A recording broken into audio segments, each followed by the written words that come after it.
The time when Dunfermline played host to some of the biggest names in the world of entertainment. Hi, I'm Brian Nobile and welcome to another edition of They Played Dunfermline. Today we look back on one of the most popular bands in the Dunfermline area, and they've been going on for 45 years. Today we speak to the Falcons. The year is 2005 and it's hard to believe that you guys, after all these years, are still basically playing. We're in the company of Bud Heaps and Jimmy Bryce, original members of the Falcons. Welcome, lads. First of all, local band, where were you born and brought up, Jimmy? In the south. I was born in Hillabith and moved to the south. I was a 5-year-old. Lived there all my life. Peter, I'm led to believe that you're a Dunfermline boy? Yeah, but I was born and bred in the south, brought up in the south, and then moved up to Dunfermline and stayed up there till the rest of my life. I've been there for 35 years now. Before we talk about the actual band itself, what were your early influences? For me it was skiffle, and then when the Shadows come along, that was it. You know, everybody was Hank. You were up in the bedroom with the old tennis racket and everything, brilliant. And that's it. And then just as the years went on, all the time just changed and played whatever was, you know, the current vogue at the time, you know. Yeah, used to listen to the new tunes that came out in that week, and we would practice that number and then play it that night. Go to the ballroom, Go to the ballroom and used to rehearse in the ballroom. Rehearse in the ballroom. Rock and roll a big influence on this? Yeah. Elvis was, Everybody was. Marty Wilde, Joe Brown, everybody. Everly Brothers. They were great. Kind of favourites at the time. It's true to say that by 1960 the Falcons were born. What can you tell us about the early years of the band? Well, we used to walk across the park at Rosyth to the Burnside Club with a pram and our amplifiers in the pram. And we didn't have very much. Carrying the guitars. Yeah. And we used to play a gig and then push the pram back up the road back to the house. Couldn't afford anything else. We didn't have vans in these days. What was the lineup? What was the early lineup? It was Bristol Love was the singer. There was Bud, myself, and Charlie York was on the drums. And Eric Ritchie. Yeah. He's now, he was a policeman in Ireland. He flitted to Ireland, moved to Ireland. He went to the Garda. Before you got your big break, obviously you played a lot of the smaller venues. What venues were available for a young band coming through, you know, to learn their trade? The Burnside. The Snake Pit at Rosyth Crossroads. Snake Pit. And just Dunfermline, what was the one in Dunfermline? St Margaret's. Unitas Hall. St Margaret's. The Vandals were in St Margaret's at that time up the stairs, and they were kind of our heroes at the time, weren't they? That's right, yeah. We used to go up and watch them. Yeah. But by 1963 the band were really up and coming. Oh yeah. What was the lineup round about then? I think I picked you up down at the Burnt Island Pally where you were packing them in. Yeah. Yeah, that was... Change the lineup by that time? There was. Roy Williams was on drums. And he was Vic Chappelle. We had Vic Chappelle on rhythm guitar. And Trevor. Trevor was the lead singer. He just had, Jimmy was lead guitarist and I was bass guitarist. And it just stayed that way. And we modelled ourselves on the Shadows. We bought pink guitars and had a pink Fender purple Precision suits. With purple suits. I've still got my purple suit actually with the F on the pocket. Kept it. I can't get into it now though. Who was the management team? Well, Roy Williams was the manager. Roy Williams. He arranged all the gigs and things for us. Yeah. And then Roy became full-time manager, gave up the drumming, and we got Eric Murray from Perth, who used to play with the Earl Blue Stars. And he came down from Perth and he played with us, and we played all over Scotland at that time, all over the place. And we had gigs every week. We had 3-4 gigs a week in 8 days. You went on to be legends in the Kinema Ballroom. 3 bands that have everlasting memories for people of the Dunfermline area are the Red Hawks, the Shadettes and the Falcons. You're in there. How did it feel playing in the Kinema Ballroom? It was brilliant. It was absolutely brilliant. It was a great atmosphere. It was a great atmosphere, and it was always packed. It was fantastic. And you were well liked, you know, so that made a big difference, you know. And even today, we still get people coming up and saying to you, "Do you mind me? I was at the ballroom," saying, "I'm sorry," you know. I mean, all you could see was people in the front, but you couldn't see individual people as such, you know. Unless you met You played in the old Kinema Ballroom. The Yeah. KB was revamped in November 1964. But you actually played in the original ballroom, Yeah. when the entrance was just underneath us, basically. That's Yeah, right. so- Yeah, that's right. Yeah. Yeah. And then when they changed it, we were still playing then when they changed it to the 2 stages and Yeah. the downstairs side Yeah. door. Yeah, when we you came used up to play in the stairs. top stage, and Yeah. Red Hawks played another stage, you know, because they was a bigger band, like, you know, more stuff. What type of music did you play? Could you play music for all ages? Did you do Yeah. weddings and Well, it was the usually- rest of it as well? Yeah. It was usually what was in the charts at the time. Yeah. If there was a new song came into the charts that week, we tried to learn it for the weekend so that. But I mean, most people, if they booked us for a wedding and that, they actually knew what we'd, you know, Yeah. they had seen the band playing, so Yeah. they wanted us for that.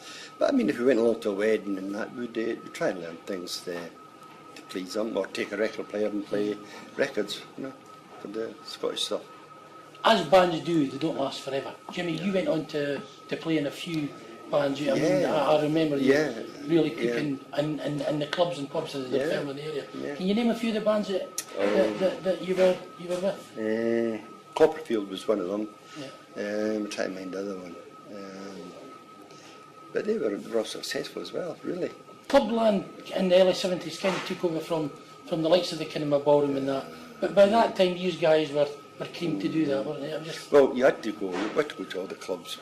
But you weren't as much, Bud, because you were in the Terries at the time. I Yes. left the scene for a while and I joined the Territorial Army and I was in the Territorial Army for 23 years but I took up guitar again about 10 years ago and started playing again. yeah. And of course, you're still playing, of course, with Des. Des and the Dingoes, another legend to come out of that era, normally down on Island of it. Well, I mean, is there any lasting memories of the bands that you could share with us? Jimmy, first of all? Some that we couldn't put into print, right? No, one no. that- I always think we could write a book. We really could. We could write a book. You know, and some of the things you could tell. You know. You've got your chance, didn't you? I mean, you Oh. left the bottom to go abroad, and you did get the Well, chance. yeah. Tell us about it. I didn't go because of the work. You know, I mean, I didn't want to lose my job. Just got one child, and so Yeah, we I went had over to. to Trevor was there Yeah. at the time, and we went over to France to play in the American bases, and we played all the American bases over there. And while we were there, we were introduced to a colonel in the American Air Force who was related to Frank Sinatra, and he tried to book us for a club in Las Vegas for a 6-month tour. But Trevor couldn't get out his commitment of being an apprentice. He was indentured in the dockyard at the time, and his father wouldn't allow him to go, so that kind of knocked it on the head, because the guy wouldn't take the band unless it was the lineup he had seen in France. So that was it, knocked on the head. Do you have any regrets? I mean, both of you are great musicians. Any regrets? Yeah, well, not as far as the bands go. It's just a personal thing. I think it's very selfish being in the band, because when you think about it, your wife's, she doesn't travel everywhere Yeah. with you, and they're in the house every weekend and you're not, you know. So I suppose it's that, you know, the regret all the times you missed, I think, you know. But never, I mean, as far as playing goes, Far as not at all. playing goes. I think playing the guitar in the band was the greatest thing ever. Keeps you young. So there's no way you missed the drafty when you're travelling back and forward all over the place in a wee drafty van. You don't miss your day at all. Hey, when you're young, Just have a nothing's laugh, impossible, Everyone when was you're a young. laugh. We came down through Glen, the Glenfarr. aye, mine, and it was so foggy, and we're around the corners, and I've got my head at the door trying to keep see where the road was, and I was sound asleep, and there was icicles, sound as pound, you know. But Them were the so days. tired. I mean, playing for 4 hours and travelling for a couple of hours, so Used to play in the days all night for a fiver. it was So ridiculous. it wasn't really the money, it was just No, more the no. music. Hey. It's the music. Of all the years we've played, we've been skint. Ask my wife, she'll tell you. No, you didn't join the band to make money. That was a laugh, you know. I mean, God, we had so much debt, it wasn't real. I could have got a cheaper mortgage. Well, all I can say is you're looking great 40 years on, and thanks very much for coming along today. and thanks for taking part in the interview. No problem. No problem. My pleasure. Or our pleasure, I guess. Yeah. Because we're still the greatest of pals. He goes and beats me at darts every week. We're at his house every Well, I week. was the boss anyway, wasn't I? The year is 2005, and I'm in the company of David Porterfield and Trevor Foster. He's a revamped, brought back to life, much to the pleasure of my generation, the 60s experience. Tell us something about it, Trev. Well, in actual fact, it all started with the charity show that we did, the celebration of 40 years since the ballroom was enlarged, and which you had a lot to do with. And because of the crowd reaction that night, we sat down afterwards and said, look, there's an audience here. There's an audience that want that kind of music. So we rehearsed for about 6 months, and then in July we put the first of our 60s experience shows together here at the Sinclair Arms, and it was a great success. The place was packed, and it was obvious that the people were crying out for that kind of music. So we've improved the show since then, and we've put more into it, and we've done it. We've only done it 5 times so far, but we're hoping that it's going to take off and really take it places. It's bread and butter to you, Trevor, and bread and butter to Davy as well. The 60s experience still gives you the same buzz, Davy? Oh, it's, as long as you pick the right songs, because some of them can be a bit boring at times, but we're managing to get through some good material now. I think the secret for what we're doing is that we have 3 very strong voices, so we major on harmonies, and there are a lot of stuff in the 60s that had great harmonies. Also, I mean, if you think about that decade, the range of music over that decade, then you really can't lose. You can pick and choose your numbers carefully and suit virtually everybody that liked music in the 60s. You've brought back the cream, well, you've brought out of mothballs, you could say, the cream of musicians and singers. What is the lineup for the 60s experience, Trev? Well, on drums we have Tom Allen from Kirkcaldy. He's a professional drummer, always has been. On lead guitar we have Ronnie Lesles, probably the best guitarist this area's ever produced. Rhythm and vocals, Davy Porterfield. Myself playing bass and singing as well. So, and on keyboards, we've got Bobby Ross, who played with me back in 69, 70 and then gave up because he took over his dad's taxi firm and hadn't touched a keyboard professionally or semi-professionally even for 30 years.